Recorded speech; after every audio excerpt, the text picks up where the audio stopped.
연말 좀 따뜻했으면 좋겠습니다. 오늘 경제 분석을 아주 잘해주실 분 모셨습니다. 김한진 박사님 말씀 나눌게요. 어서 오세요. 네, 안녕하십니까. 네.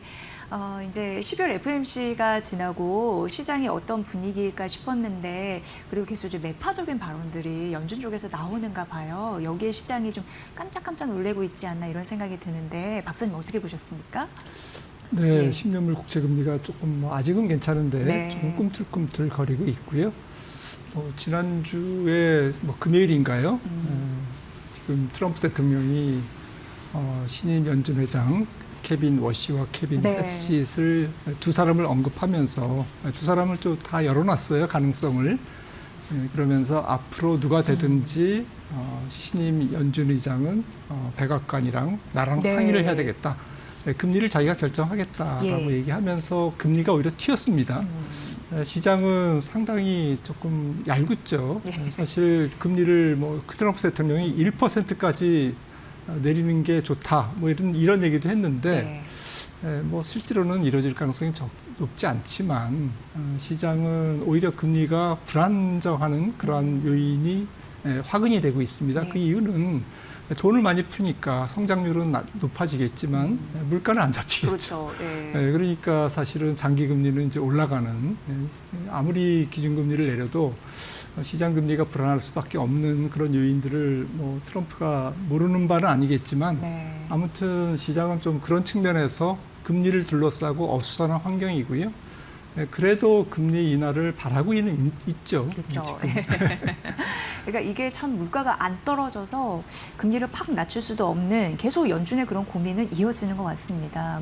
일각에서는 관세 그렇게 큰 영향을 미치지 않는다라고 나와도 역시나 관세는 물가에 또 영향을 주곤 있잖아요. 그런 부분이 염려스럽고 말씀하셨다시피 시장은 금리 인하를 원하고 있다라고 하셨는데 정말 시장이 원하는 것처럼 지금 한 1회 정도라고 예상을 하고 있지만 그걸 넘어서 2회, 3회 이렇게 좀 인하하기 위해선 어떤 시나리오를 우리가 받아야 되는 건지 어떤 시그널들을 좀 받아야 되는 건지. 네, 소비가 꺾여야죠. 예. 아무래도 소비가 꺾이려면 사실은 고용이 둔화돼야 되고 고용이 얼마만큼 둔화되면 그런 일이 생길까. 저는 연속 실업수당 선고 건수를 좀 중요시 보고 있는데요. 네. 왜냐하면 이제 취업하기가 어려운 사람들의 지표니까요. 네. 미국이 지금 최근 데이터가 183만 명 정도 되는데 아마 이제 시청자분들이 이게 그 정도가 어느 정도지? 네. 궁금해하실 텐데 팬데믹 이전에 코로나19 이전에 미국 경기가 좋았을 때 170에서 한 180만 건 정도 됐어요. 그러니까 지금 183만이라는 것은 과거 호황기 때 수준이니까 그렇게 나쁜 수준이 아닙니다. 예. 그러니까 이게 한 200만이나 지금부터 한 10% 이상 증가해야 예. 아마도 이제 우리가 고용 시장이 더 이제 좀 불안한 그러한 양상으로 우리가 확인이 될 수가 있겠고요.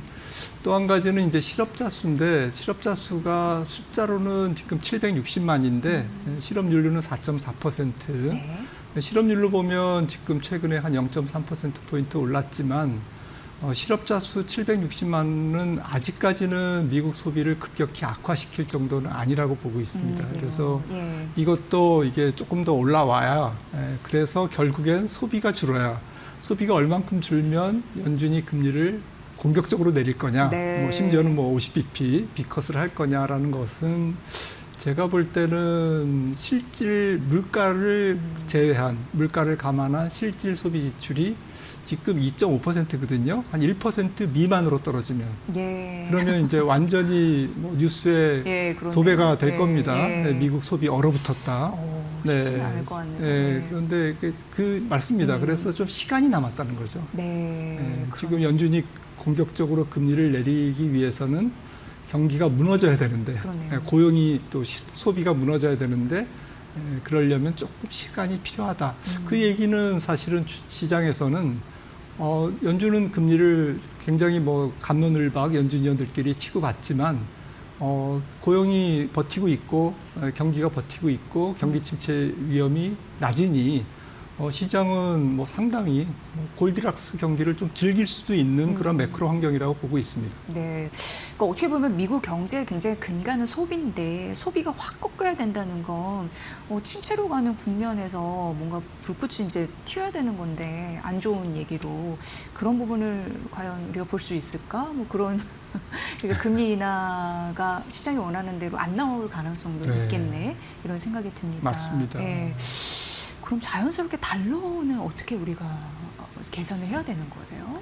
예. 네, 지금 뭐 환율이 1,480원대를 위협하고 있는데 지금 뭐 두 가지로 해서 좀 봐야 되겠죠. 첫 번째는 이제 글로벌 달러, 네. 달러 인덱스 자체. 정확히 말씀드리면 달러의 뭐 유로화라든지 엔화에 대한 이제 상대 가격. 예. 이런 것이 지금 뭐 앞으로 연준이 금리를 좀 전에도 우리가 말씀을 나눴습니다마는 금리를 내린다면 저는 내년 3월, 6월 25bp씩 두 번 내려서 최소 3.25%까지는 갈 것 같거든요. 네. 내려갈 것 같은데 나머지 유로존이라든지 뭐 일본은 말할 것도 없고 영국 대부분 미국처럼 그렇게 못 내릴 겁니다. 쉽지 않을 겁니다. 그렇다면 우리나라도 그렇지만 미국과 다른 나라의 다른 국가의 기준금리 차이라든지 또 장기금리 차이가 좁혀지는 거거든요. 네. 그래서 저는 글로벌 달러는 좀 약세 국면으로 가고 있다라고 생각을 하고 있고요. 아주 큰 약세는 아니더라도 그래도 원화가 대폭락할 수 있는 네. 그러한 위험은 일단 줄여주고 있다. 이렇게 해석을 할 수 있고요. 나머지는 이제 중요한 우리나라의 고유 환경인데 지금 7월 7일이 트럼프가 소셜미디어에 한국 관세를 25% 부과하고 투자를 압박하는 글을 올린 선전포고의 날이었는데 7월 초부터 지금 일본 엔화, 대만 타이완 달러 그리고 우리 원화 거의 비슷하게 8%에서 10% 절하됐어요. 네, 동조화되고. 예, 3개국이 왜 동조화됐을까? 예. 하반기에. 이거는 대규모 대미 투자를 앞두고 있는 국가이기 때문에 그런 거죠. 그렇네요. 공통점이 거기에 있네요. 네, 그러니까 원달러가 안정이 되기 위해서는 새해 들어서 이제 200억 달러의 첫 전략 투자가 시작되지 않습니까? 마스가 제외한 200억 달러의 한도로 투자가 처음 시작되는데 예. 어떤 기업이 어느 업종에 어떤 조건으로 어떻게 투자되느냐 이런 부분이 나오면 네. 이걸 시장은 불확실성 해소로 저는 판단할 것 같아요. 해석할 것 같아요. 그러면서 원달러가 혹은 엔달러도 대만 달러도 동시에 안정될 수 있다. 네. 이 3개국이 지금 이른바 미국의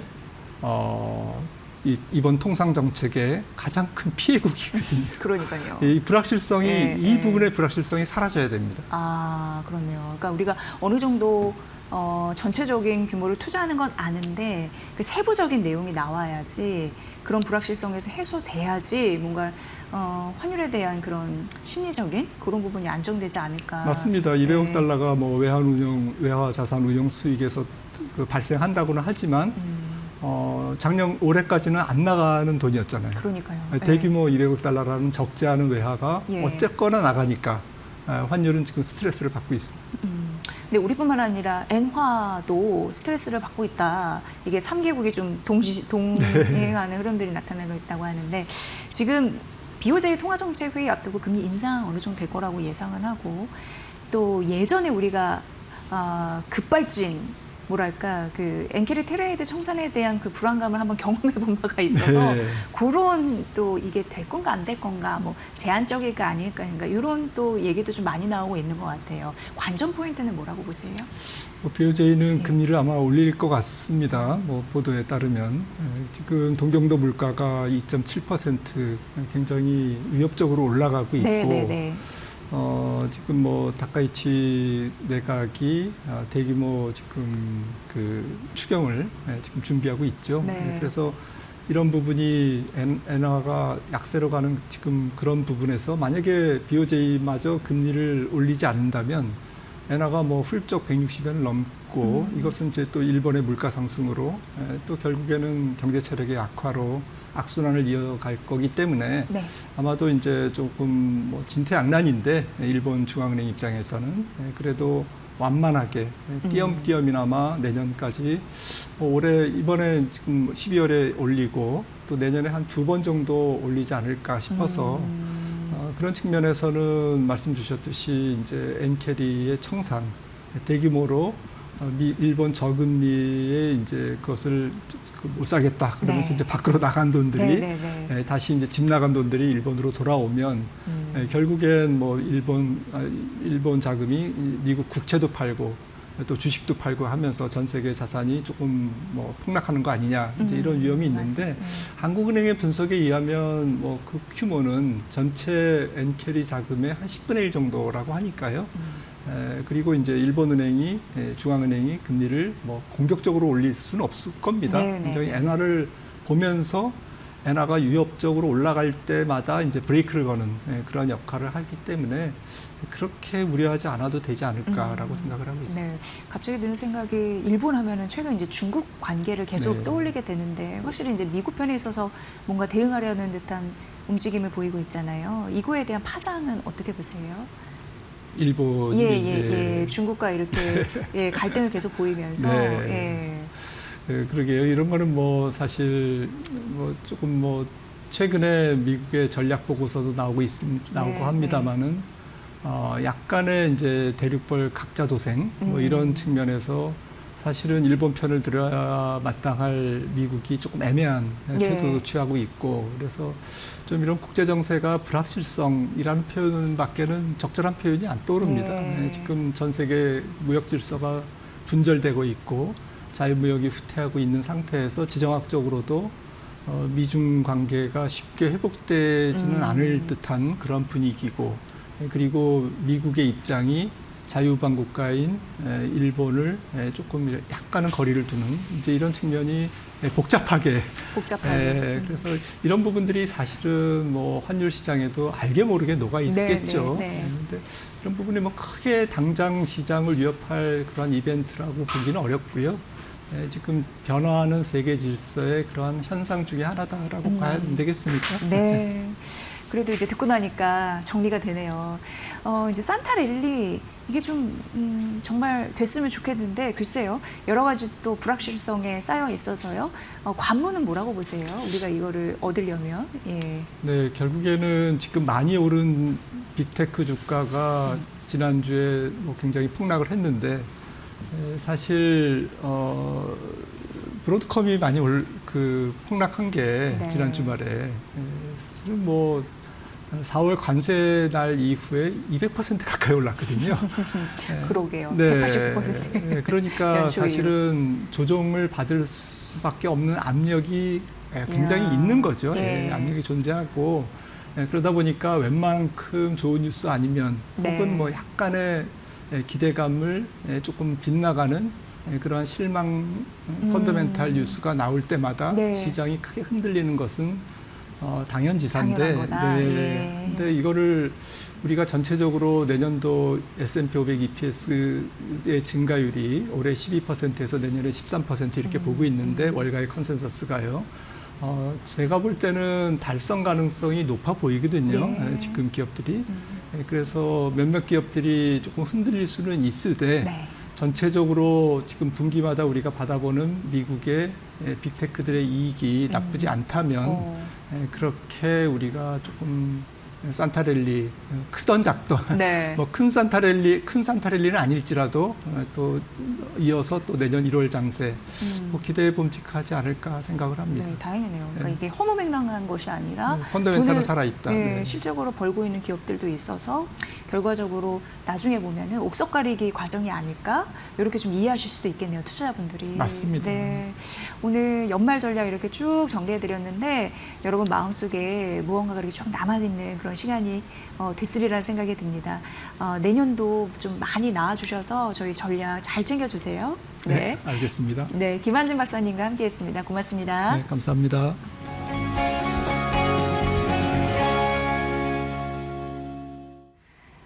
네, 오늘 뉴스로 말씀드린 대로 그 삼양컴텍이라는 기업 분석을 좀 해드릴 겁니다.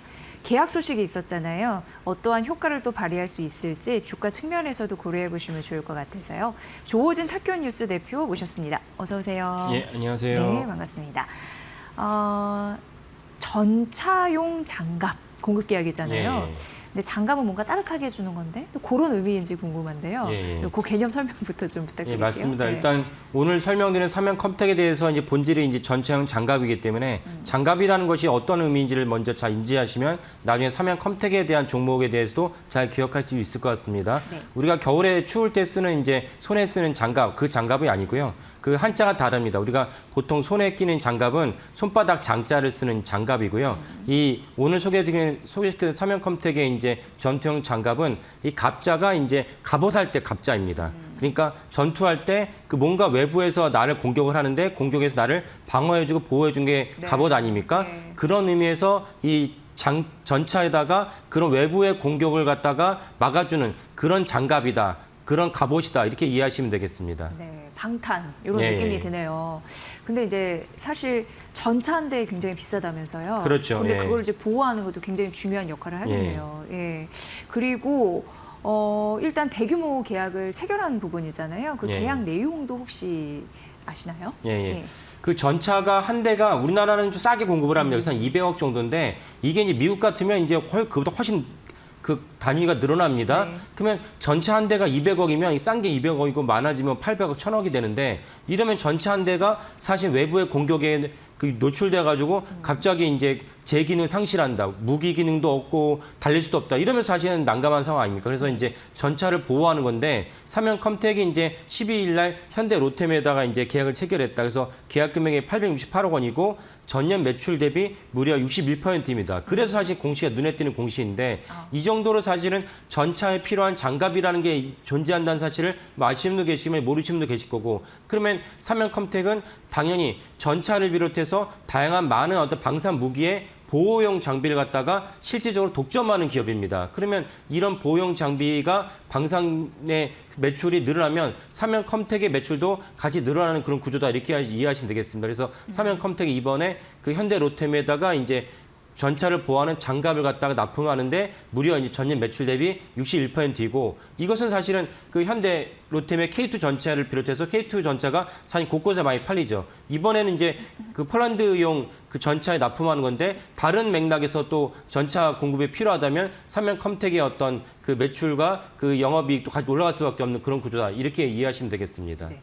그러면 이게 장갑이 어떻게 보면은 핵심 자재잖아요. 예, 예. 이게 국산화에 성공을 한 건가요? 예, 국산에 성공했기 때문에 예. 사실 우리나라의 독점 기업이고 이 아까 말씀대로 이 전차 같은 경우 엄청난 외부의 충격과 고온에 올라가는데 거기에도 불구하고 이 본체를 갖다 보호할 수 있어야 되니까 이거는 완전히 국가 기밀에 해당하는 기술입니다. 그래서 우리나라가 미국의 우방이지만 미국이 전수를 해주지 않아서 우리나라 독자적으로 개발을 해야 되는 그런 어떤 처지였습니다. 그래서 삼양컴텍이 그 자기가 총대를 메고 이 독자 개발을 하겠다 해서 어렵게 해가지고 국산화해서 이제 성공한 기술입니다. 따라서 우리가 언제 주식 투자할 때 워렌 버핏이 주식 투자할 때 중요하게 보이는 항목 중 하나가 해자이죠. 해자는 뭐냐면 이제 어떤 성이 있을 때 성을 보호하는 참호. 이게 한자로 해자라고 하는데 그런 기능이 있느냐. 내가 어떤 주식을 갖다가 투자하려는데 해당 회사의 이 본질이 해당 회사의 비즈니스가 사실 해자가 있느냐. 다른 경쟁사가 뛰어들었을 때 이 해자가 없으면은 상당히 비즈니스가 본질적으로 무력해지고 영업이익이 순식간에 이제 사그라지고 녹아들 수 있기 때문에 워렌 버핏은 해자를 되게 중요하게 여깁니다. 많은 분들 아실 것입니다. 그런 관점 삼양컴텍은 이 해자에 해당하는 그 실리콘의 고기술과 바탕으로 방탄용 그 제품을 갖다가 제출을 하고 생산하니까 해자라는 측면에서는 너무 좋은 기업이다 이렇게 보시면 되겠습니다. 네.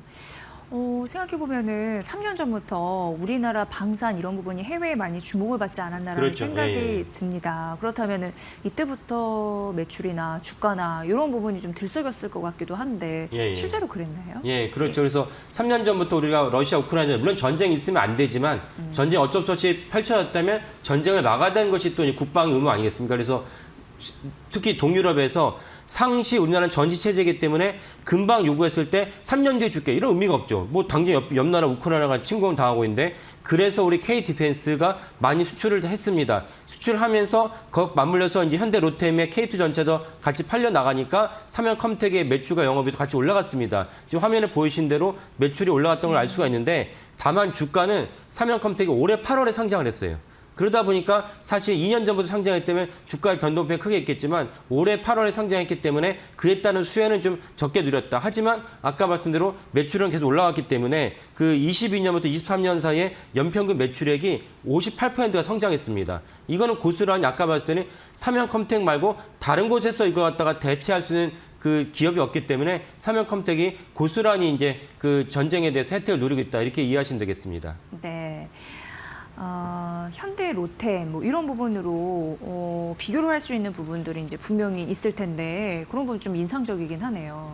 예. 예. 네. 그래서 현대 롯데 외에도 하나 에어로스페이스도 역시 이제 항공기를 제작해야 되니까 네네. 하나 에어로스페이스도 이제 삼양컴텍의 주요 주주이고 또 하나 그러면 이제 우리가 아는 대로 이제 그 카이도 있지 않습니까? 카이도 또 중요한 어떤 주주 통합 매출처입니다. 지금 화면에 보이시는 게 이제 삼양컴텍과 현대 롯데의 그 주가가 완전히 동조했다고 알 수 있습니다. 올해 8월에 삼양컴텍이 위에 파란 줄이 삼양컴텍의 주가의 흐름입니다. 8월에 이제 상장을 해서 같이 올라갔다가 현대롯데랑 같이 올라갔죠. 그리고 이제 같이 떨어진 것도 비슷합니다. 떨어졌는데 현대롯데는 이제 한 8% 정도, YTD가 어제 종가가 한 8% 정도의 그 마이너스를 보였는데 삼양컴텍은 상장하고 나서 한 20% 정도의 이제 마이너스 보였습니다. 그러니까 여기에 대해서 이제 의문 다시 분들 계실 텐데 아니 같이 올라갔다 같이 내려가는 이해가 되는데 왜 현대롯데보다 해자가 있다면서 왜 더 많이 떨어졌냐 이게 의문 다시 분들 계실 텐데 현대롯데의 매출 비중은 방산도 있지만 많은 분들 아시다시피 KTX로 대변되는 또 이제 그 철도 사업이 있습니다. 철도 사업을 통해서 우리나라 KTX도 사실 독점을 하고 있고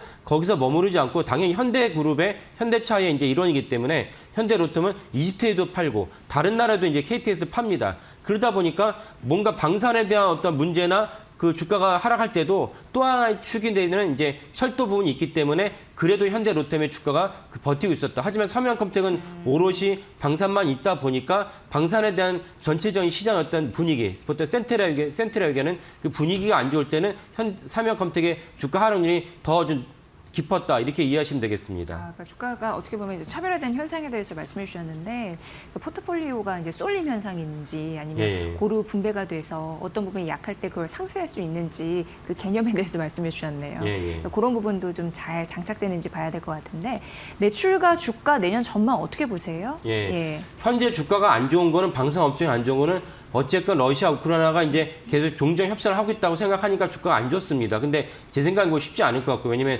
돈바스 지역 전체를 내놔라. 우리나라 치면 예를 들면 저쪽에 뭐 경상도를 내놔라 이러면 이걸 누가 받아들이겠습니까? 우크라이나 대통령 젤렌스키 받아들이기 어렵죠. 그래서 종전이 쉽진 않은데 어쨌건 트럼프 대통령이 계속 그걸 갖다가 어떻게 보면 어떻게 보면 채찍을 갖다 하면서 이 러시아 전쟁에 대해서 이제 마무리 지으려고 하니까 여기 대해서 분위기 안 좋아하면서 전체적으로 시장에 대한 주가도 좀 내려갔습니다. 하지만 우리가 이제 방산업종이 우크라이나 전쟁뿐만 아니라 전체적으로 방산업종이 PER이 높아지고 주가가 리레이팅 된 이유 중에 하나 무엇이냐? 또 트럼프 대통령이 자신의 우방들에도 우리나라, 뭐 서유럽, 나토 회원국들에게 야 니네나가 사실은 우리나라 자국의 그 미국 국방비에 의존하면서 니네 국방을 책임지지 않고 있으니까 더 이상 그렇게 하지 마라. GDP 5%, GDP 대비 5% 정도의 국방비 지출하라는 걸 다국적으로 요청하고 있죠. 그래서 독일은 헌법을 바꾸면서까지 그렇게 호응하겠다고 얘기했습니다. 우리나라도 이제 이재명 대통령이 10월 1일 날 국군을 행사할 때 우리나라 전체 재정 여건이 좋진 않지만 그럼에도 불구하고 내년에 국방비 예산을 획기적으로 올렸습니다. 이런 것들은 고스란히 우리나라 방산업종에 수혜를 받고 그래서 트럼프 대통령의 기조가 바뀌지 않는 한 사실은 이제 이번에 우크라이나 전쟁 때문에 사실은 이제 주가가 내려갔지만 우크라이나 전쟁 정작 종전이 된다면 오히려 그때 반등할 여지가 높다. 왜냐하면 더 이상 이제 악재가 나오지 않으니까요. 하지만 호재는 언제나 잠재되어 있다. 왜? 나토 회원국을 비롯한 세계 각곳에서 우리나라 자국의 영토를 자국이 지켜했다는 그 컨센서스가 확대되고 있기 때문에 그러면 쉽게 이제 자국의 영토를 지킬 수 있는 방산 분야는 우리나라가 가장 좋기 때문에 우리나라에 대한 매출과 주가는 다시 반등할 가능성이 높다. 이렇게 이해하시면 되겠습니다. 그러니까 방산업종 같은 경우에는 투자 아이디어의 한 축이 어떻게 보면 트럼프 정책과 되게 긴밀하게 연결돼 있다라는 생각이 들더라고요. 예. 대표적으로 이런 거 좀 꼼꼼히 따져볼 필요성이 있겠죠. 예, 그렇죠. 예. 그리고 지금 삼양컴텍 같은 경우에는 생산 설비 이런 부분도 증설한다는 이슈가 있더라고요. 예, 그거에 맞습니다. 따른 예. 그래서 삼양컴텍이 아까 제가 말씀 전체적인 방산업종 봤을 때도 삼양컴텍이 올해는 좀 안 좋지만 이제는 이제 상승할 가능성이 높다 이렇게 보시는데 또 하나 중요한 것이 무엇이냐면 삼양컴텍 스스로도 올해 8월에 무려 200억을 들여가지고 해당 설비를 갖다가 증설할 수 있는 증설할 수 공장을 갖다가 짓기로 했습니다. 그러면 경영진이 바보가 아닌 이상이에요. 이런 증설한 공시는 사실은 그 주주들에게는 우호적인 공시로 간주가 되죠. 왜냐하면 경영진이 합리적 판단해서 주주들은 외부 주주들은 모르는 경영진들만의 어떤 내년 매출 2년 후에 매출을 볼 수 있기 때문에 증설하는 것이다라고 생각하는 게 타당하시죠. 그래서 8월에 이제 구미공장에다 200억을 투자해서 증설을 한다면 현재보다도 더 많은 어떤 생산을 갖다가 올릴 수 있습니다. 그럼 현재 K2전차에 대해서 더 많은 생산 물량을 가능한데 여기 대해서 한 20% 정도 추가 생산이 가능하다. 그렇다면 이제 매출의 추가 성장이 가능하다면 그러면 이제 주가랑 매출도 같이 올라갈 수 있는 그런 구조이기 때문에 이런 맥락에서 삼양컴텍의 이제 8월 달에 증설도 그 중요하게 보시는 게 좋겠다라고 말씀드립니다. 네. 그렇다면 이게 외부 공격을 보호하는 데에서 장갑이라는 그런 뭔가 무기가 그 신흥 방산 시장의 강자로 떠오를 수 있는 굉장히 중요한 매개체잖아요. 예, 예. 그러니까 방탄이라는 부분에서 개인용 방탄 헬멧 이것부터 큰 전차의 장갑 이런 것까지 활용 가능한데 해외 수출 물량에 대한 그러니까 추가 수주에 대한 확대에 대한 그런 기대감이 받쳐줘야지 향후 주가가 올라가는 거잖아요. 그렇죠. 그게 있으면 네. 더 좋겠죠. 네. 그래서 이제 삼양컴텍도 당연히 우리나라 방산, 뭐 현대, 롯데, 하나, 에어로스페이스의 의존적인 그들이 해외에서 매출을 잘 올리고 잔고를 쌓으면은 삼양컴텍의 매출과 주가도 올라가겠지만 거기에 의존하지 않고 직접적으로 삼양컴텍이 갖고 있던 이제 그 가장 그 핵심되는 외부형 장갑에 대한 실리콘 을 갖다가 외부에다가 기술 수출하거나 외부에다가 이제 파는 것에 대해서 직접적으로 협상을 하고 있습니다. 그래서 내년에 이제 해당 협상이 마무리된다면 주로 이제 튀르키예를 비롯한 해당 국가들이 삼양컴텍의 이제 제품을 갖다가 수출을 갖다 수입을 하는 것을 논의하고 있는데 이것이 마무리된다면 삼양컴텍 입장에서는 너무나 의존적인 어떤 하나의 판매 채널에서 벗어나서 독자적으로 또 다른 이제 판매 채널을 갖다 확보하게 되니까 이렇게 되면 이제 당연히 주가에도 긍정적인 역할을 할 것으로 여겨집니다. 네. 일단 지금 방산 섹터에서 올 한해 굉장히 중요한 주도주로 역할을 했습니다. 조방원 중에 또 하나가 방산이었으니까요. 그렇죠. 예, 예. 그렇다면 이제 전반적으로 넓게 방산을 봤을 때 내년도 긍정적으로 바라보시는지 거기에 투자 포인트는 뭔지 그런 부분도 좀 궁금한데요. 예. 예. 가장 중요한 건 트럼프 대통령의 정책 기조가 바뀌느냐 바뀌지 않느냐 보시면 됩니다. 그래서 만약에 바뀐다면 당연히 우리의 투자 아이디어가 훼손됐으니까 우리가 거기에 대해서 손절을 하거나 이제 더 이상 투자를 하면 안 되겠죠. 하지만 트럼프 대통령의 투자 아이디어가 여전히 견조하다면 타국에 대해서 야 니네가 이제 무임승차하지 말고 니네 자체적으로 이제 방산과 국방을 책임져라. 이런 기조가 계속되는데 우리나라 방산업종도 사실 더 올라갈 수밖에 없습니다. 얼마 전에도 현대 로템이 이제 페루에다가 또 전차를 갖다가 이제 판매를 했고 특이한 점은 현대 로템이 거기에 대해서 공시를 적절하게 하지 않았어요. 적절하게 하지 않았는데 대통령실에서 오히려 먼저 나서서 이제 페루에다가 최대 규모로 이제 중남미 기준은 최대 규모의 K2 전차를 판매하기로 했다라고 발표를 하면서 금액도 알려졌어요. 한 2조 원 정도죠. 결국 이런 것들도 사실 트럼프 대통령의 기조라고 봐야 되고 얼마 전에 트럼프 대통령이 또 베네수엘라를 갖다 압박을 하면서 거의 일촉즉발의 어떤 위기로 이제 가고 있습니다. 그렇다면 사실은 이런 기조가 계속 확산된다면 우리나라 K 디펜스도 역시 내년에 올해는 이제 어느 정도 소강 상태이지만 내년에 1월을 접어들고 또 다른 어떤 모멘트 생긴다면 더 이제 상승될 가능성이 높다 이렇게 보시면 되겠습니다. 그래서 투자 아이디어가 사실은 사그라지느냐, 투자 아이디어가 훼손되느냐 이런 관점에서 방산업종과 삼양컴텍을 보시는 게 좋겠다라고 말씀드립니다. 네. 오늘 아침에 하나증권 리포트가 나왔었는데 앵커브리핑으로 소개를 해드렸거든요. 근데 최근 스페이스 X IPO 그런 기대감 때문에 우주 이런 섹터가 예. 좀 들썩였는데 하나증권의 리포트의 요는 이런 스페이스 X로 촉발된 우주 항공에 대한 관심이 결국 국내 기업들 방산업체의 재평가로 이어질 것이다라는 게 골자였거든요. 그런 부분에서도 우리가 생각해볼 아이디어가 혹시 있을지 시간이 살짝 남아서 좀 여쭤봅니다. 예. 그 스페이스 X는 당연히 이제 그 우주라는 어떤 방산 항공으로 볼 수 있지만 또 다른 게 무엇이냐면 통신입니다. 스페이스 X를 통해서 그 스타링크라는 것을 그러니까 일론 머스크가 구축해놨기 때문에 이제는 사실은 우리가 위성을 통해서 직접적으로 통화할 수 있는 시대가 됐습니다. 이걸 우크라이나 국민들이 경험을 하면서 사실 러시아가 우크라이나를 침공했을 때 모든 통신을 갖다 차단하면서 그 민심이 흉흉해지면서 단기간에 이제 전쟁을 끝낼 수 있을 것을 생각했는데 거기에 약재가 푸틴에게 악재는 무엇이냐면 스타링크를 통해서 러시아의 침공이 있었지만 우크라이나 국민들은 통신이 그대로 견조하게 유지됐어요. 그런 것이 또 하나의 또 우주 산업의 이제 측면이다 보시면 되겠고 우주가 또 다르게 주목받는 이유는 무엇이냐면 이 AI 데이터 센터가 너무나도 중요한데 문제가 무엇이냐? 너무나도 열이 많이 나요. 열이 많이 나다 보니까 이걸 어떻게 냉각시키냐가 또 중요한 이슈인데 이 일론 머스크는 생각을 바꿔가지고 야 AI 데이터 센터를 우주로 보내자. 우주는 너무나 차갑거든요. 차가워서 사람이 나갈 수가 없어요.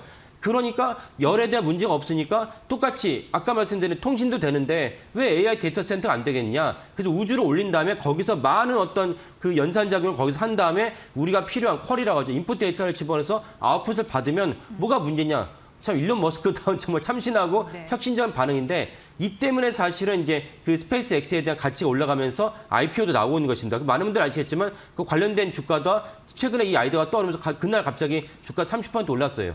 이런 맥락에서 사실은 우주도 또 하나의 어떤 AI의 어떤 범주로 넘어갈 수 있고 이 때문에 사실은 AI에 관련된 주식을 다른 관점에서 바라보시면 더 좋겠다라고 말씀을 드립니다. 그런 거 들으면 AI 시대에 머스크 CEO답게 창의적으로 혁신적으로 우주라는 공간이 되게 확장성으로 느껴질 그렇죠. 것 같고 예. 그럼 한 가지 더 붙어서 통신 위성 쪽도 좀 받쳐줘야지 그런 게 또 원활하게 되겠다. 그렇죠. 예. 이런 생각이 드네요. 그래서 사실 일론 머스크의 스타링크가 사실은 주목받던 계기는 일반인들, 선진국은 사실은 스타링크를 통해서 교제하고 커뮤니케이션 하기보다는 이미 각국이 갖고 있던 인프라를 통해서 하는데 우크라이나 같은 그런 갑자기 이머전시 사태에서는 스타링크가 중요하다는 걸 깨달았습니다. 그래서 스타링크를 통해서 더 많은 통신 산업이 이제는 하나의 꿈, 하나의 사이언스가 아니고 우리의 인더스트리, 우리의 실상을 영향을 준다는 것을 깨닫는 계기가 됐습니다. 그래서 우리나라에 있던 통신 산업 같은 경우도 이제 하나그룹이 인수한 그 세트랙 I가 있고 세트랙 I는 사실 우리별을 갖다 만든 그런 기술자들이 만들어서 생긴 상장사인데도 불구하고 여기에 더 나아가서 하나그룹이 이제는 우주 산업의 하나그룹 자체의 또 다른 신수정 사업이다라는 맥락에서 세트랙 I를 인수했어요. 이것이 사실은 효과적이었다는 것이 아까 말씀드린 스타링크로 이제 확인됐고 그다음 아마존과 영국에서 원넷 아시아라는 것을 통해서도 이게 이제 본격화 됐습니다. 그래서 이제는 위성이라는 것이 하나의 커뮤니케이션 넘어서 외교 안보에도 중요한 역할을 동시에 하고 있다. 그런 관점에서 위성 산업도 같이 보시는 게 좋겠습니다. 네, 그러니까 오늘 전반적으로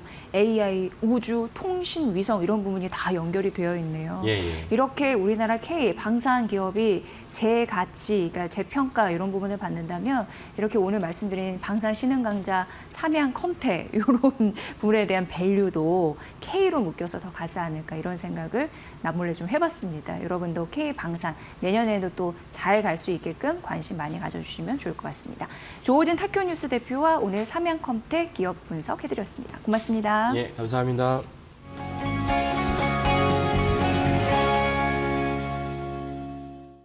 오늘은 금리 이야기 해보겠습니다. 금리 분석 잘 해주실 분 모셨는데요. 권소연 이데일리 마케린 센터장 모셨습니다. 어서 오세요. 네, 안녕하세요. 네, 저희가 뉴스에서도 봤는데 대출 금리가 요즘 많이 오르고 있다고 들었습니다. 예. 네, 앞서서도 이제 뉴스로 잠깐 말씀해 주셨는데 네. 사실 주택담보대출 받으신 분들, 특히 변동금리로 받으신 분들은 아마 매달 중순에 나오는 코픽스 금리 엄청 이제 신경 쓰실 거예요. 네.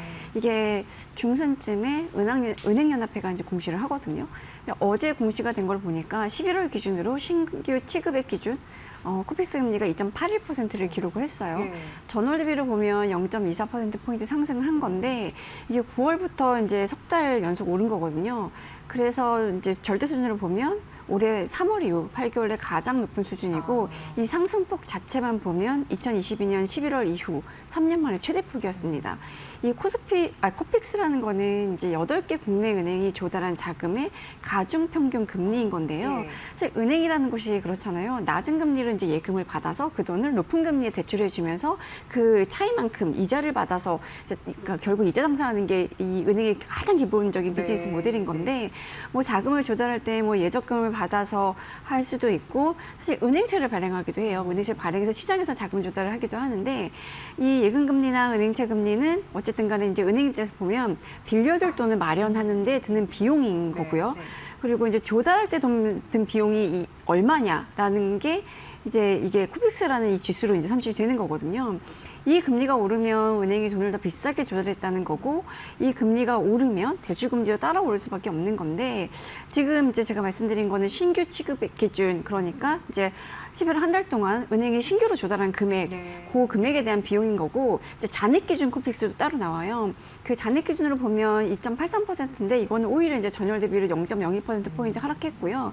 이제 잔액에다가 요금을 예금 같은 이제 결제성 자금을 포함해서 신잔액 기준으로도 발표를 하거든요. 네. 이 기준으로는 2.48%로 전월과 같은 수준을 유지했습니다. 그러니까 신규 취급액 기준 코픽스는 그달에 신규로 조달한 자금을 대상으로 산출이 되기 때문에 시장 금리의 변동 이게 바로 이제 반영이 되고 잔액 기준 그리고 이제 신잔액 기준 코픽스는 이 시장 금리 변동이 조금 서서히 반영되는 경향이 있거든요. 네. 아마 다음 달이나 다다음 달 정도에는 잔액, 신잔액 좀 오르지 않을까 하는 생각이 좀 듭니다. 네. 그리고 말씀 들어보니까 예적금 금리나 은행채 금리나 네. 이게 같이 올라가겠네요. 네, 그렇죠. 네, 지금 네. 이제 사실 시중 금리가 전반적으로 오름세요. 뭐 고고치 네. 금리도 그렇고 이제 금리가 이제 변동성이 좀 커지다 보니까 이제 정부 부처에서도 거기에 대한 우려가 많고 그거에 관련된 회의도 좀 하고 이러고 있는데 이게 왜 이렇게 금리가 올랐나라고 보면 사실 한국은행의 기준금리 인하에 대한 기대감이 많이 낮아진 상태예요. 네. 그러니까 지난달 말에 한국은행이 금통위를 열고 기준금리를 이제 동결을 했잖아요.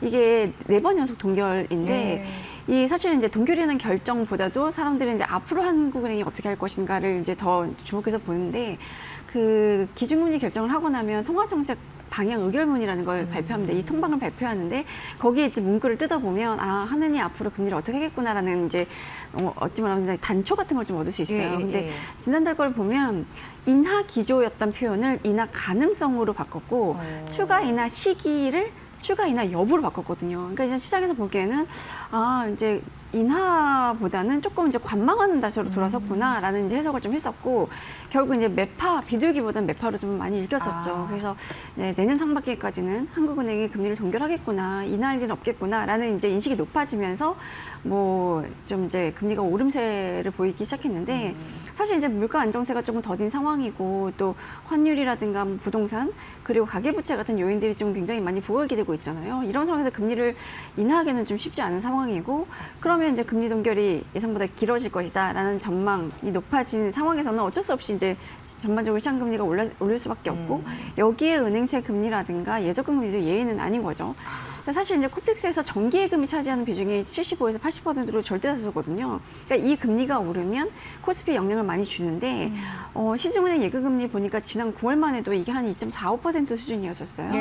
최근에는 3.1%까지 상승을 했고 평균으로 따져보면 이제 우대금리를 포함해서 은행권 예금금리 은행연합의 홈페이지에 들어가 보면 각 은행별로 이제 만기별로 예금금리를 쭉 보실 수 있거든요. 거기 보면 3% 넘는 상품을 꽤 보입니다. 그러니까 많이 오른 거죠. 그리고 은행채 금리도 보면 그 트리플 A급 5년 만기의 트리플 A급 은행채 금리가 8월에는 평균 2.8%대였거든요. 근데 이게 11월에는 3%를 넘었고 이달에는 최고 3.61%까지 치솟았어요. 은행채 1년물도 8월 평균 2.5%였는데 이게 이달 들어서 2.88%까지 뛰었거든요. 그러니까 이렇게 은행이 예금 금리 뭐 많이 주고 은행채 금리, 그러니까 은행채 발행할 때 금리를 더 줘야 되고 이런 상황이니까 코픽스 금리는 뭐 자연스럽게 따라 오를 수밖에 없는 거죠. 그럼 센터장님, 은행의 대출금리도 자연스럽게 오르겠네요. 그렇죠. 신규 코픽스 기준으로 금리를 산정하는 상품들, 그러니까 변동금리 상품들이 이제 줄줄이 오를 수밖에 없는데 보통 이제 코픽스 금리가 발표가 되면 그 다음 날부터 바로 적용하는 경우들이 대부분입니다. 그래서 KB국민은행 같은 경우는 신규 코픽스 기준 주담대 금리, 그러니까 이게 6개월 변동형인데 이게 원래는 이제 연 최저 하단이 3.91% 그리고 상단이 5.31%였는데 이게 4.15에서 5.55%로 오늘부터 인상이 되고요. 그러니까 하단 금리가 일단 4%대로 올라선 거죠. 뭐 우리은행의 주담대 금리도 하단이 3% 후반이었는데 이것도 4%로 높아지고요. NH농협은행 같은 경우에는 상단이 5.87%로 거의 6%에 육박하는 수준으로 오르게 됩니다. 그러니까 신규 코픽스 기준으로 금리 산정하는 전세대출 상품 금리도 오를 수밖에 없는데 이게 한 은행에서 이제 시뮬레이션한 자료를 봤어요. 그랬더니 이제 6개월 변동형으로 2억 원의 전세대출을 받았을 경우에 신규 취급의 코픽스가 이제 오른 거에 따른 신규 부담 이자액을 보니까 어쨌든 금리는 이제 6개월 전에 비해서 0.15% 포인트가 올랐고 한 달의 이자로 25,000원을 더 내게 되는 상황이 되더라고요. 2억 원을 빌렸을 때. 당분간 금리 계속 오르겠네요. 거라는 전망이 네, 높습니다. 네, 네, 네. 그러니까 12월에도 사실 이제 네. 은행채 금리라든가 정기예금 금리 계속 오르는 흐름이 지속되고 있거든요. 그러니까 지금 주담대 금리가 다시 하락세로 전환되기는 어렵다라는 네. 전망이 높은 상황이고요. 이제 기준금리 인하 사이클 자체가 끝났다라고 보는 시각이 대부분이어서 뭐 일단 금리, 그러니까 그 기준금리 때문이라도 시장 금리가 하락세로 돌아서는 일은 그럴 가능성은 좀 낮다고 보고 있고 여기에다가 이제 금융당국의 가계부채 증가를 조금 억제하는 분위기잖아요. 그리고 이제 주택시장에서 이제 투기 수요를 좀 억제하겠다 이러면서 이제 뭐 여러 가지 정책적 노력을 계속 하고 있는데 그게 가장 이제 기본적인 손쉬운 방법이 대출 억제하는 거죠. 가계대출을 못 받게, 그러니까 주담대를 못 받게 해야 대출 받아서 집을 살 수밖에 없는 정도로 네. 지금 이제 집값이 오른 상태니까.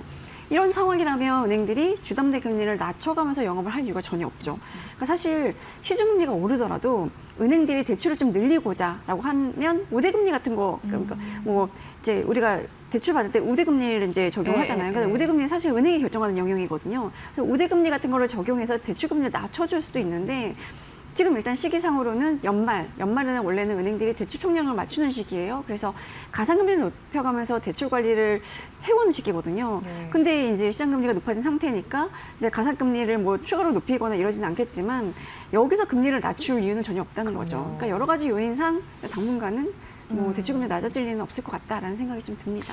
방송 보시는 분들은 한숨을 푹 쉬는 분도 계실 것 같은데 네. 그렇게 따지면 이제 금리 오를 거니까 대출 전략도 좀 달라지지 않을까 그렇죠. 싶고 예. 지금 사실은 이제 대출을 받기가 굉장히 어려워진 상황이잖아요. 뭐 네. 집을 사든 뭐 전세를 대출을 받든 이제 좀 한도도 낮아지고 뭐 이랬는데 일단 뭐 정책금융 상품을 이용하실 수 있는 분이라면 정책금융 상품을 이용하시는 게 좋고요. 그건 다 조건이 있는 거잖아요. 그게 만약에 안 된다 그러면 이제 뭐 고정금리를 받을 것이냐, 변동금리를 받을 것이냐 이제 두 가지 중에 선택을 해야 되는데 사실 고정금리라는 거는 금리가 고정이 되어 있기 때문에 금리 변동 위험을 좀 줄여서 장기 대출이 좀 유리해요. 그래서 만약에 뭐 15년 이상 대출을 받을 거다, 그러면 고정금리를 받으시는 게 좋을 것 같고요. 이 고정금리라는 건 사실 금리 상승기에 좀 유리한 상품이라서 지금 금리가 당분간 떨어지지 않을 것이다라는 전망이 좀 있다면 고정금리가 유리할 거고 변동금리는 사실 이제 시장금리가 바뀔 때마다 반영이 되니까 금리 하락기에 좀 유리하거든요. 네. 그리고 단기 대출일 때 이 변동금리가 좀 적합한데 사실 변동금리랑 고정금리랑 대출 금리의 절대 수준을 놓고 보면 변동금리가 좀 낮기는 해요. 그러니까 고정금리보다는 그 변동금리가 금리 변동에 따른 리스크가 있으니까 기본적으로 이제 절대 수준은 좀 낮은데 뭐 이제 15일 기준으로 4대 은행의 5년 고전형 주담대 금리를 보면 4.25에서 5.78% 정도 수준이거든요. 네. 그런데 6개월 변동형 금리 수준은 3.84에서 5.4%가 훨씬 낮은 수준이긴 하죠. 그래서 추천을 드리는 건 15년 이상 만기가 긴 주담대는 고정금리나 혼합형 이런 것 이쪽으로 좀 보시는 게 좋을 것 같고 뭐 그 장기를 받으면 어쨌든 금리 변동 때문에 이제 내야 할 때 이자가 달라지는 것 자체가 부담이잖아요. 네. 사실 인생에 있어서도 그렇고 투자에 있어서도 그렇고 대출에 있어서도 그렇고 변동성, 불확실성 이런 게 가장 큰 리스크이기 때문에 고정금리로 받으시는 게 좋을 것 같고 단기 대출일 경우에는 이제 변동금리가 일단 금리 수준도 낮고 이제 금리 변동성에 따라서 이제 단기로 대응할 수 있으니까 변동금리가 나올 수도 있긴 한데 사실 이제 고정금리를 받아도 그러니까 변동금리를 받아도 중간에 이제 고정금리를 갈아타거나 이런 것도 가능하긴 하거든요. 그러니까 상황에 봐서 이제 금리가 만약에 이제 인하기로 접어든다, 많이 떨어질 것 같다, 그러면 이제 갈아타는 것도 가능한데 지금 뭐 이제 대환 대출 같은 것도 많이 하시잖아요. 이자가 조금이라도 싼 대출을 찾아서 대환 대출을 하기도 하는데. 대출 만기가 한 5년 미만으로 남은 경우에는 대출 갈아타기를 해도 크게 효과는 보기는 어렵다라는 이제 말들을 많이 하더라고요. 그러니까 대환하는 과정에서 비용도 들고 또 가서 여러 가지 이제 서류도 쓰고 막 이래야 되니까 뭐 5년까지 안 남았으면 그렇게 대환 대출을 사용하는 거는 크게 좋은 방법은 아닌 것 같고 사실 대환 대출을 만약에 받고자 하시면 좀 유의해야 될 점이 이게 기존 대출을 다른 대출을 교체하는 게 아니라 기존 대출을 갚고 새로 대출을 받는 거거든요. 그래서 이 새로운 대출을 받을 때 총 부채 원리금 상환 비율을 충족하는지도 확인해 봐야 돼요. 왜냐하면 지난 10월 15일에 정부가 부동산 대책을 내놓으면서 이 변동금리 대출에 스트레스 DSR 가상금리를 많이 올렸거든요. 그러니까 기존에는 1.5%였는데 4% 올렸기 때문에 기존에 받은 대출을 상환하고 이제 새로 대출을 받을 때 이 대출 가능이 줄어들 네, 수 있어요. 네. 그러니까 이런 것들 다 체크하시고 받는 게 좋을 것 같습니다. 네. 지금 이렇게 가만 보면 주택 가격 막 오르니까 지금 뭔가 집은 네. 사야 될 것 같고 근데 네. 대출은 또 어렵고 이러다 보니까 네. 사실 실수요자들 마음 되게 까맣게 탈 것 네. 같다는 아쉬운, 그래서, 예, 네. 안타까운 예, 근데 어쨌든 생각이 이제 듭니다. 정부가 부동산 대책을 내놨으니까 이제 주택 시장이 좀 안정이 되겠지라는 이제 기대감이 좀 있긴 했잖아요. 근데 사실 상승폭 자체는 둔화되는 흐름인데 상승하는 추세는 계속 이어지고 있습니다. 네. 이게 어제 또 한국부동산원이 그 11월 전국 주택가격 동향조사 결과를 내놨거든요. 보니까 서울의 주택 매매 가격 지수가 전월 대비 0.70% 상승했어요. 그러니까 상승률 자체는 10월에 1.19% 올랐으니까 그거보다는 좀 둔화된 건 맞는데 8월에 0.45% 올랐고 9월에 0.58% 올랐거든요. 그거보다도 이제 11월 상승폭이 여전히 이제 컸던 거죠. 예. 이제 뭐 10월 15일 날 이제 대책이 나왔으니까 그 영향으로 집값 상승폭이 둔화하긴 했지만 여전히 오름세인 거고 좀 이제 주목해 봐야 될 부분이 비수도권이 0.4% 올랐어요. 이게 2023년 11월 이후에 24개월 만에 처음으로 상승세로 돌아선 거거든요. 그러니까 이게 서울 수도권 여기를 막으니까 비수도권으로 약간 풍선 효과가 나타나는 거 아닌가, 이 초입 단계가 아닌가라는 네. 우려가 좀 나오고 있긴 한데 뭐 어찌됐든 지금 실수요자들은 집 사기가 더 어려워진 상태잖아요. 부동산 대책으로 이제 서울 25개구 그리고 경기의 주요 지역 12곳을 이제 추가 규제 지역으로 지정을 했고 그러면서 무주택자 뭐 1주택자의 주택담보대출 비율 그러니까 LTV는 70%에서 40%로 크게 낮아졌고 총부채 상환비 우리가 DTI라고 네. 하잖아요. 이것도 40% 강화가 됐고 이렇게 대출 문턱은 좁아졌는데 금리까지 올랐으니까 그러니까 집 사기 위해서 대출 받는 것 자체가 굉장히 부담스러워진 상황인 건 맞습니다. 네. 게다가 집을 사려고 퇴직금을 과감하게 깬 분들도 네. 많다고 제가 들었습니다. 네, 그래서 사실 퇴직금은 나의 노후 자금인 네. 거잖아요. 우리가 뭐 국민연금, 퇴직연금 그리고 개인연금에서 이제 3층 연금 구조를 마련해야 이제 노후가 편안할 거다라는 얘기를 많이 하는데 이 퇴직연금 굉장히 중요한 건데 어제 또 이제 퇴직연금 관련된 이 데이터가 하나 또 나왔더라고요. 예. 국가데이터처가 발표한 자료를 보면 지난해 퇴직금 중도 인출 인원이 6만 7천 명이었어요. 그러니까 전년 대비로 4.3% 늘어난 건데 중도 인출 금액도 2조 7,400억 원, 이게 이제 12% 넘게 증가를 한 겁니다. 그러니까 이게 중도 인출 인원 그리고 금액 둘 다 2013년부터 꾸준히 감소하다가 이제 2023년, 2024년 2년 연속 증가세를 보인 거거든요. 그러니까 이게 뭐 사실 작년 수치긴 한데 어쨌든 이제 이 원인을 뜯어보면 예. 예, 이제 집값 상승이랑 이제 맞물려 있어요. 이게 중도 인출 사유를 이렇게 보면 집을 사기 위해서 퇴직연금을 미리 찾았던 사람이 3만 8천 명, 네. 11.9% 증가한 겁니다. 이게 비중으로 보면 절반 이상이에요. 그러니까 56.5%가 집 사기 위해서 퇴직연금 중도 인출했다라고 답을 한 건데, 그리고 2위가 주거 임차였고 3위가 회생 절차였었어요. 그러니까 이제 급하신 분들이 퇴직연금을 이제 미리 끌어다 쓴 건데. 주택금에 그리고 주거 임차 요거를 합하면 주거 관련 목적이 전체 80% 이상을 차지를 한 겁니다. 사실 퇴직금이라는 건 중간자산은 원래는 안 돼요. 이게 노후자금인 거기 때문에. 예. 그러나 특정 경우에 한해서는 가능하거든요. 이게 근로자 퇴직급여 보장법 시행령에 보면 뭐 무주택 근로자가 본인 명의로 주택을 구입할 때 뭐 이럴 때 이제 가능하고요. 뭐 근로자 본인 혹은 배우자 같은 부양가족이 6개월 이상 아파서 연간 임금 총액의 11.5% 넘는 돈을 의료비를 부담할 때 뭐 중도 인지를 가능하는 거 몇 가지 조건이 충족이 돼야 되거든요. 근데 대부분은 이제 집을 사기 위해서 뭐 이제 퇴직금 중도 인출한 건데 워낙에 대출 녹록치 않고 금리도 이제 부담스럽고 이러니까 퇴직금 중도 인출해서 집을 한번 사볼까? 혹은 이제 전세 옮기거나 이럴 때 전세자금 퇴직금으로 한번 해볼까라는 생각들을 많이 하신 것 같아요. 네. 근데 예전에는 센터장님 사실 부동산이 우리 대한민국이 어떻게 보면 국민들의 주요 재테크였는데 네. 요즘에 좀 인식이 바뀌지 않았나요? 어떻게 느끼세요? 네. 사실 그러니까 우리나라는 정말 이례적으로 예. 그 자산의 절대 수치가 이제 부동산이었잖아요. 그런데 점점 이제 금융투자에 대한 관심이 높아지고 특히나 이제 올해 이재명 정부 들어서 이제 국내 증시가 오르면서 주식 투자에 대한 관심도 좀 높아졌는데 어제 또 여러 가지 보고서가 나왔는데 그 중에 하나가 이제 KB금융지주 경영연구소가 예. 그건 어저께 낸 건 아니네요. 이제 주말에 냈는데 2002호 한국 부자 보고서를 냈어요. 근데 이 보고서를 보니까 그러니까 이게 지금 2011년 이후 올해 15번째 낸 거라서 예. 부자들의 자산 구성 추이라든가 이제 생각의 변화를 좀 이 보고서를 읽을 수가 있거든요. 네.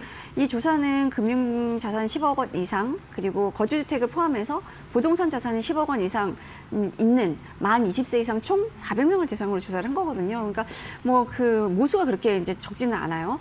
근데 금융자산 10억 원 이상 보유한 한국 부자가 2011년에는 13만 명밖에 안 됐는데 2025년에는 47만 6천 명으로 3배 늘었어요. 우리 이제 미국에 보통 100만 달러라고 하잖아요. 예, 100만 달러가 한 10억 원 정도. 그러니까 지금 환율이 예. 올라서 그보다는 더 되지만 뭐 대략 한 13억 원 정도 된다고 치면 서울에 집 한 채 갖고 있으면 이제 100만 장자가 되는 이제 상황이 된 건데 네네. 한국 부자들의 자산 중에 가장 큰 비중을 차지하는 자산은 여전히 부동산이긴 했지만 이 비중이 좀 줄어드는 추세입니다.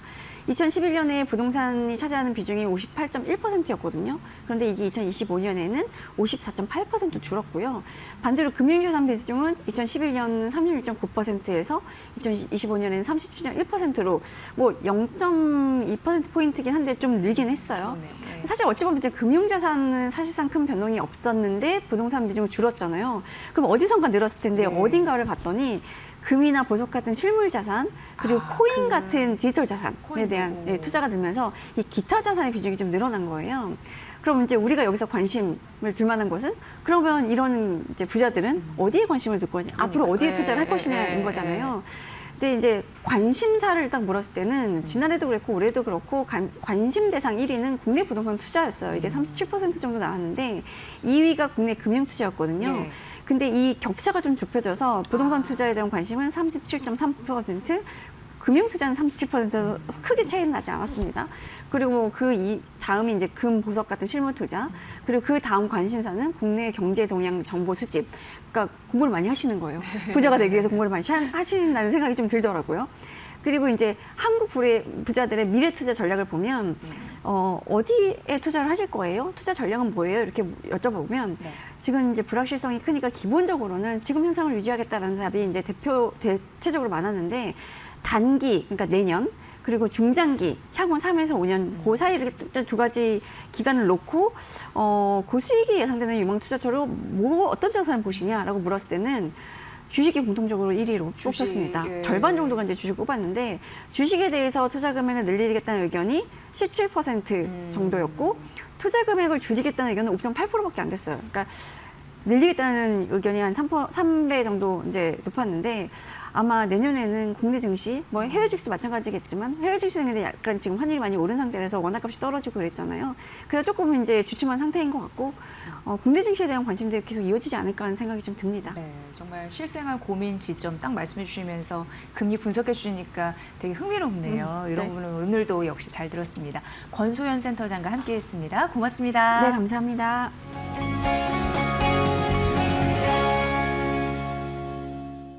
네, 오늘 시장이 좀 지켜봐야겠다라고 느끼는 이유는 앞으로 뭐 경제 지표 발표도 되고 중요한 이벤트 이슈도 좀 상당해서이지 않나 싶습니다. 그럼 우리는 지금 어떻게 또 시나리오를 짜고 전략을 세워야 될지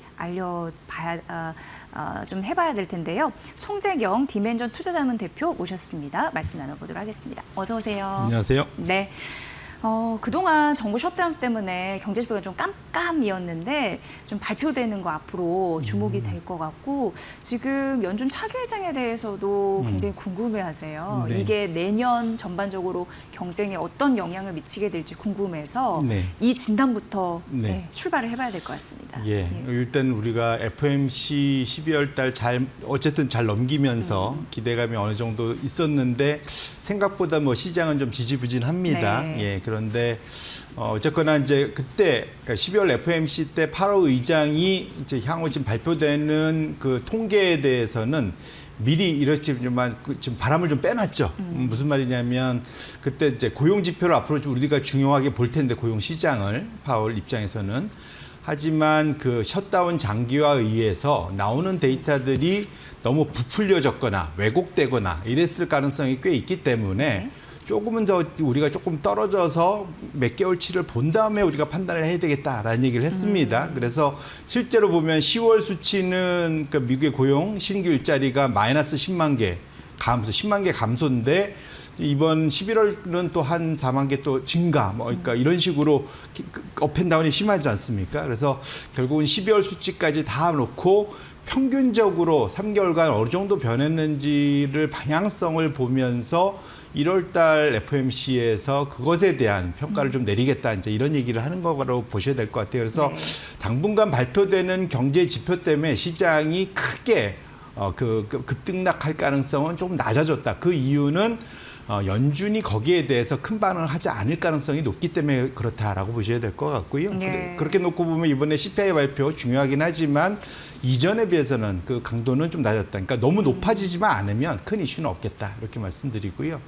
그다음에 말씀 주신 대로 그 차기 의장 후보에 갑자기 원래는 2명의 케빈이었죠.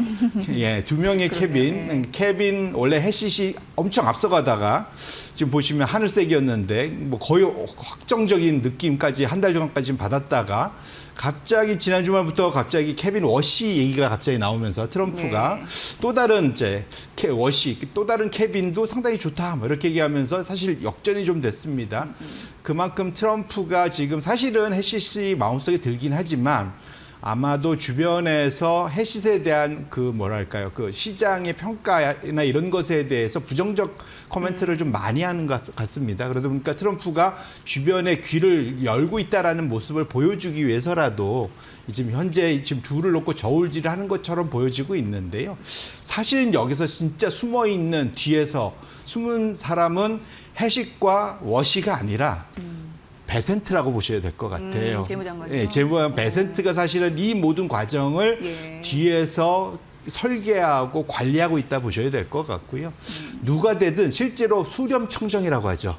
저 발 뒤에서 저기 이 대왕 대비 마마가 뒤에서 수렴청정 하듯이 아마도 베센트가 뒤에서 할 가능성이 매우 높다 보셔야 될 것 같고요. 베센트에 그래서 그 코멘트에 상당히 좀 더 주목하실 필요가 있고, 그래서 지난주에 했던 얘기 중에 가장 중요했던 거는 지역 연은장은 그 지역에서 3년 이상 살아야 된다. 사실 지금 아무 데도 없는 조건이거든요. 그 얘기를 하는 것은 그만큼 지금 FOMC 위원들이 자기 뜻대로 잘 안 되고 있다라는 방증이기도 합니다. 오히려 시장에 다행스러운 얘기도 하는데 어쨌거나 중요한 것은 이 지역 연은장, 총 12명의 지역 연은장이 있습니다. 내년 5월 되면 내년 2월 되면 5년에 한 번씩 전체를 물갈리해요.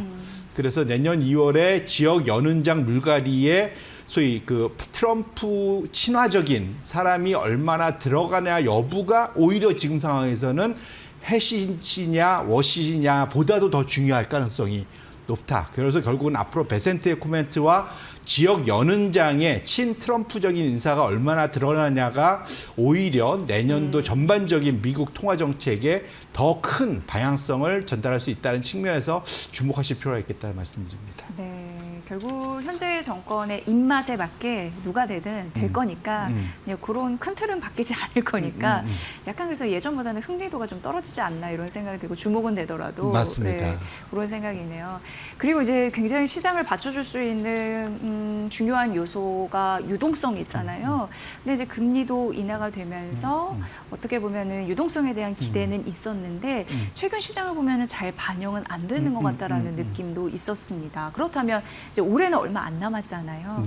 내년 유동성 장세가 받쳐줄 수 있을까? 이걸 기대해도 되는 건가 싶습니다. 어떻게 보세요? 결론부터 말씀드리면 시장의 기대는 높은데 실제로 현재 상황은 거기만큼은 다 도달하지 못하고 있다. 좀 아쉬운 상황이다 말씀드리고 싶고요. 가장 큰 이유는 연준은 어쨌든 이제 금리나 사이클에 진입을 했습니다. 속도 조절은 하고 있지만 정말 오래간만에 이제 다시 작년 여름 이후에 다시 한번 오래간만에 들어갔는데 다만 아쉬운 것은 이것이 이럴 때 전 세계가 다 같이 금리나 사이클에 같이 동참을 하면은 이 효과가 전 세계적으로 나타나서 좋을 텐데 이것이 서로 좀 약간 엇박자가 있다 말씀드리고 싶고요. 차트가 열려 있는데 지금 보시면은 2008년도 금융위기 그때 이후에 24개월간 2년간 누적적으로 전 세계 중앙은행들이 제일 많이 했을 때가 313회 인하를 했습니다. 그 다음에 2020년 코로나 위기 때 그때 250여 회 했고요. 이후에 지금까지 2022년에 한번 전 세계가 좀 그 물가와의 전쟁 때문에 한번 쭉 빠진 다음에 다시 인하 턴으로 들어가서 지금까지 한 게 316 정말 많죠. 네. 2008년 금융위기보다 지금 더 많이 했습니다. 네. 그러다 보니까 지금 미국은 인하 사이클에 들어갔는데 지금 생각해 보시면 일본은 상승, 네네네. 예, 인상 사이클 들어가 있습니다. 유럽은 드디어 내년부터 멈춘다고 지금 사실 얘기가 돼 있어요. 나머지 남미 일부에서는 인상도 하고 있어요, 사실은. 이렇게 놓고 본다면 상당히 미국만 나홀로 인하 나머지들은 멈추거나 인상하는 상당히 특이한 사이클에 들어가 있다 보셔야 될 것 같은데요. 그래서 여전히 여기서의 관건은 히든 카드는 우리 가까운 나라 옆에 있는 나라 중국입니다. 중국. 예, 네. 중국도 지금 경기가 매우 안 좋은 상황이고 11월 수치까지 지금 소비도 안 좋은데 지금 산업 쪽도 별로 좀 안 좋은 상황입니다. 그래서 내년에 어쨌든 경기 부양이 상당히 필요한 상황이거든요. 네. 그래서 나머지 국가들이 뭐 인상이나 멈춰 있다 하더라도 글로벌 G2인 미국과 중국이 본의 아니게 손을 맞잡고 소위 인하 사이클로 같이 진입을 해준다면 그러면 의외의 유동성 장세가 우리가 랠리를 즐길 수 있는 그런 환경이 열릴 수 있다. 그래서 지금 우리가 보셔야 될 것은 미국도 중요하지만 중국이 내년에 어떤 방향으로 가는지가 본격적인 유동성 장세가 열리느냐 마냐의 키를 갖고 있다는 것을 주목하실 필요가 있을 것 같습니다. 그럼요. 그리고 오늘 전반적으로 우주항공 섹터가 좀 뜹니다. 최근 그런 움직임이 들썩들썩한 게 스페이스X IPO에 대한 기대감 이런 부분이었어요. 그러면서 쭉 기사를 찾아보다가 월가의 큰 손들이 AI에서 우주로 관심이 많이 생겼다라는 거예요. 근데 대표적으로 우주도 투자하려고 하면 스페이스X 아주 비상장이기 때문에 자연스럽게 테슬라 눈이 간다고 하더라고요.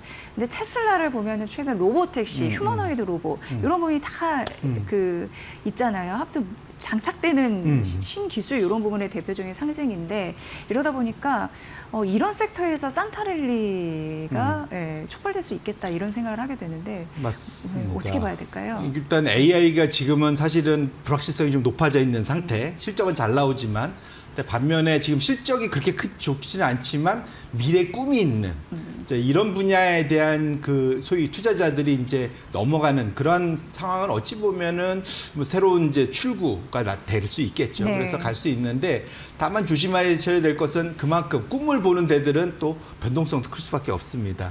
참고하실 필요가 있을 것 같고요. 말씀 주신 대로 지금 스페이스X의 상장 기대로 아마 그것이 일정이 내년 하반기 정도로 좀 알려져 있는데 그렇게 네. 된다면 그와 맞춰서 뭔가 이벤트가 나올 때마다 뉴스 플로우가 나올 때마다 아마 우리나라 또 우주 산업도 좀 들썩들썩 할 수 있을 것 같아요. 또 이번에 그 업무 보고하면서 우주항공청한테 향후 지속적으로 매년 소위 발사체를 발사할 수 있는 자금 확보 그것도 또 대통령이 약속을 해줬지 않습니까? 네, 네. 그렇게 놓고 본다면 아마도 당분간 요 분위기는 갈 텐데 다만 이쪽은 실적보다는 결국은 그 소위 기대감으로 가는 거기 때문에 변동성이 엄청 클 수 있다. 테슬라도 마찬가지입니다. 사실은 자율주행과 휴머노이드 자체도 사실은 그 실적이 바로바로 나올 수 있는 분야는 그쵸, 아니잖아요. 네, 그냥 기대감으로 가는 것 때문에 그걸 감안하실 필요가 있을 것 같고요. 미국엔 스페이스X가 있으면 우리나라는 거꾸로 소위 보스턴 다이내믹스의 또 내년도 상장 가능성이 높습니다. 네. 그렇게 놓고 본다면 우리나라에서는 오히려 이쪽 분야, 소위 그 휴머노이드 관련된 로봇 쪽의 그러한 상장 모멘텀이 내년에는 조금 더 힘을 쓸 수도 있다는 측면에서는 현대차 그룹의 보스턴 다이내믹스 상장 그 모멘텀에 대한 그러한 그 소위 기회 이런 것들도 한번 눈여겨보실 필요는 있겠다 이렇게 말씀드립니다. 네. 그리고 이제 노무라 증권이 내년에 환율이 1,380원까지 안정화되고 코스피 5,000 갈 거라고 했습니다. 이 시나리오 됐으면 좋겠습니다. 네, 가면. 네. 근데 지금 오늘 환율이 1,476원이거든요. 이런 간극을 어떻게 메울 수 있을까? 우리로서는 좀 과제인 듯합니다. 네. 결론적으로는 뭐 연초로 되돌아간 높은 그 환율 부담은 있는데요. 말씀드렸는데 이건 수급의 이슈가 큰 거고, 소위 펀더멘탈이죠. 우리 기초 체력은 내년에 워낙 강세 쪽으로 간다 보셔도 좋을 것 같고요. 네. 노무라도 그 얘기를 한 겁니다. 지금 반도체발 무역수지 흑자 개선 이것 자체는 경상수지 개선으로 나가면서 당연히 원화 절상 압력이 클 수밖에 없겠다 보고 있는 거고요. 이거 반도체발 주가 상승 탄력 플러스 하나 더 보는 것은 우리나라 고유 자체적인 상법 개정, 배당 분리과세 같은 또 자사주 소각 이런 논의들 자체가 소위 5천선을 목표할 수 있는 근거가 된다. 저는 많이 동의를 하고 있는 편이고요. 너무 이제 환 때문에 걱정하실 필요는 없지 않을까 그렇게 생각하고 있습니다. 네. 이제 연말 얼마 남지 않았잖아요. 어떻게 잘 보내야지 내년을 잘 맞을 수 있을까요? 지금 상황은 확실히 네. 지금 AI 집중돼 있는 투자가 위험하다는 걸 이미 지금 최근 한 달간 잘 보여줬습니다. 네. 전에도 말씀드렸지만 한 달간 업종 로테이션이 경기 순환 방어 쪽으로 많이 갔고 사이즈 규모도 대형주에서 소형주로 많이 미국도 그렇고 우리나라도 많이 좀 바뀌어 있습니다. 당분간은 이 가능성이 좀 크기 때문에 말씀드리고 싶은 것은 현재 포트폴리오를 너무 한쪽에 치우치지 마시고 좀 이번을 업종 다각화하시는 그런 쪽으로 이번 남은 기간들을 좀 활용하시면 좋지 않을까 이렇게 말씀드립니다. 네. 오늘 굉장히 중요한 이슈 그리고 연말 전략 쭉 챙겨주셔서 감사합니다. 내년에도 또 활발한 또 활약 좀 부탁드리고요. 오늘 송재경 디멘전 투자자문 대표님과 말씀 나눴습니다. 고맙습니다. 네, 고맙습니다.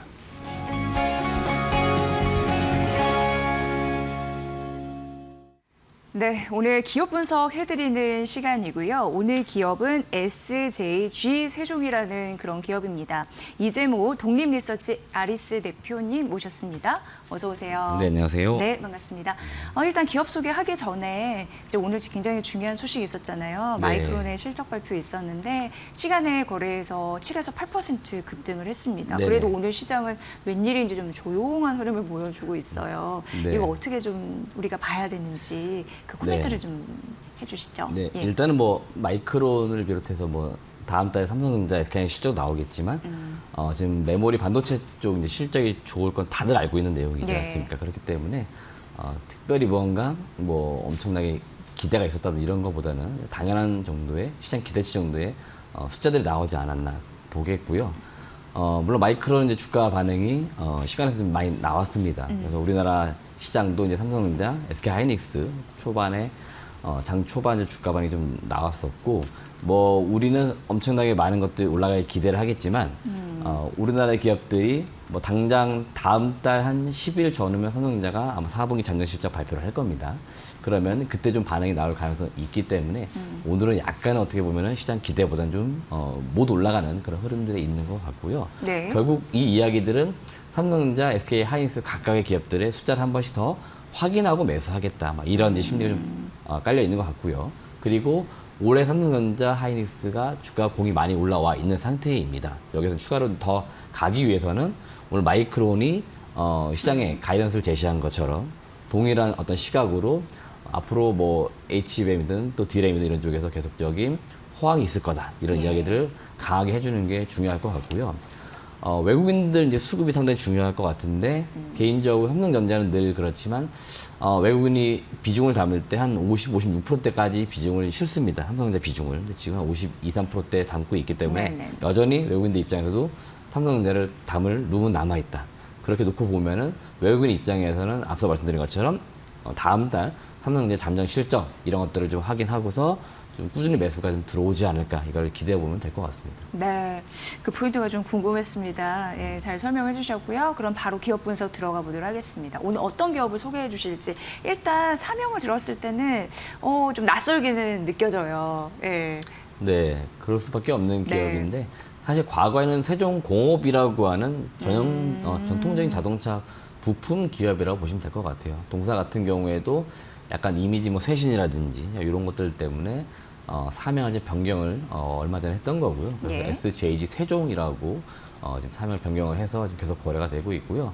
2002년도 코스피에 상장을 했던 기업이고 자동차의 그 우리 머플러라고 많이 하죠. 머플러. 예, 이거 국내 시장 점유율 놓고 보면 한 57% 이상 가지고 있는 아주 독보적인 1위 기업이라고 보시면 되겠고 신규 사업으로 뭐 수소차나 소연료 전지, 그다음에 전동화, 그러니까 자율주행 부품이 되겠죠. 이런 쪽도 신규 사업으로 꾸준히 하는 뭐 전통적인 자동차 부품 업체다라고 보시면 될 것 같습니다. 네, 그러니까 자동차 부품 일단 기업이다.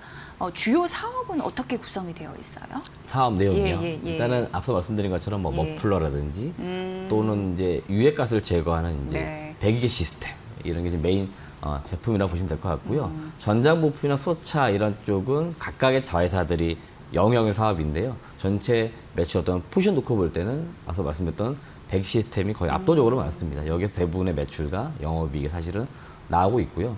현대 기아차의 1차 벤더격이기 때문에 네. 상당히 뭐 공고한 어떤 협력적 관계를 통해서 결국 현대차가 잘 팔리면, 기아가 잘 팔리면은 동사도 실제 잘 나오는 그런 어떤 밸류체인의 구조를 갖고 있다라고 보시면 될 것 같습니다. 네, 저기 기존 사업과 신규 사업 안에 뉴테크라고 되어 있는데 네네. 그런 부분도 되게 궁금해지거든요. 네. 예, 일단 그러면은 신규 사업으로 전략적으로 하는 거는 뭐가 있을지 궁금한데. 예. 네. 일단 수소 연료 전지 보면은 이제 핵심 부품들이 들어가는데 그중에 이제 금속 분리판이라는 게 있습니다. 네. 주요 고객사 역시 현대차 쪽이라고 보시면 될 것 같고, 과거에는 이 현대차의 그 수소 연료 전지의 대부분의 금속 분리판을 현대제철이 이제 독점 공고를 했습니다. 예. 동사가 이제 이원화해가지고 사실은 들어간 거고요. 지금은 비중 포지션이 바뀌었어요. SJ 세종이 SJG EV라는 자회사를 통해 가지고 네. 더 많은 금속 분리판을 납품을 합니다. 그래서 현대차나 현대 모비스 쪽에서 연료전지를 많이 만든다. 그러면 동사에 그 금속 분리판도 많이 들어간다고 보시면 되겠고요. 소차 부품, 소 센서 이런 것들을 만들고 있습니다. 그래서 그런 것들 역시나 소차 지금 올해 출시가 된 넥소 2 모델이죠. 이 네. 모델에 지금 납품을 하고 있습니다.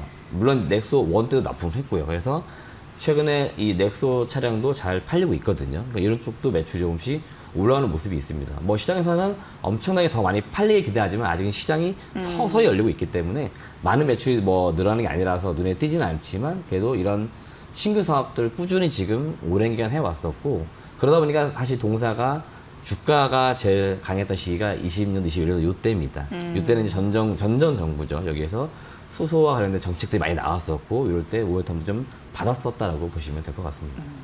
지금 현대차 그룹에서 뭔가 잘 되면 낙수 효과를 자연적으로 네. 받을 수 있다라는 그런 말씀해 주셨는데 수소 연료 전지 섹터잖아요. 근데 네. 사실 이런 산업에 대한 좀 뭐랄까요 긍정적인 전망이 있어야지 또 잘 네. 될 수 있는 거라서 네. 그 가치를 좀 판단해 본다면 네. 어떤 우리가 고리를 물고 들어가면 될까요? 수소는 네. 아주 폭넓게는 이제 재생 에너지 섹터로 볼 수 있겠죠. 그래서 지금 나와 있는 숫자 전망치는 대부분 다 좋게 나올 건데 저는 이렇게 많이 표현을 해드려요. 우리나라 1위부터 10대 그룹이 예. 공통적으로 미래지향적으로 하고 있는 사업은 수소 쪽이 많습니다. 친환경 쪽으로. 네네. 예. 삼성, 현대, SK 모든 대기업들은 예. 다 지금 이 수소 관련 사업들을 하고 있는데 사실 이 시장이 열리는 거는 한 2050년은 가야 돼요. 그러니까 아주 먼 미래 일이지만 이 대기업분들은 미래를 위해서 지금부터 준비를 하는 거죠. 그래서 이렇게 시장은 좀 열리고 있다라고 보시면 되겠고요. 당장 수소가 생산이 많아지게 되면은 가격이 떨어지게 되죠. 네. 그럼 가격이 떨어지게 되면 당연히 이제 수요가 늘고 그럼 활용처도 늘게 됩니다. 자연스럽게 이렇게 되면은 뭐 건물용이라든지 또는 뭐 발전소 또는 뭐 우리가 보통 말하는 자동차 같은 모빌리티 네. 이런 쪽으로 쓰이면서 서서히 이 시장에 침투가 되면 이제 이 수소와 관련된 시장도 커지고 각각의 이제 분야별로 또 각각의 사업 회사별로 만든 제품들도 많이 이제 쓰이는 그런 이제 시대가 열릴 거다라고 보시면 될 것 같아요. 네.